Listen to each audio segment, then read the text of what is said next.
Alright, so Sniper 155. So,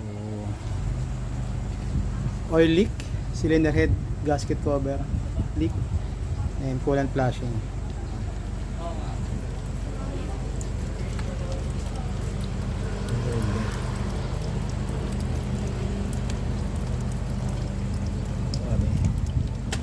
Coolant pa ba yan? Anong coolant yan mga boss? Yan. So, maraming itim na coolant niya. Hindi ko alam kung bakit. So, talagang kailangan i-drain ito.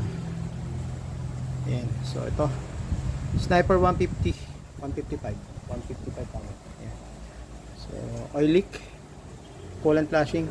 Sobrang itim ng coolant mga sir. So, sa mga naka-sniper, yan o. Ingat kayo.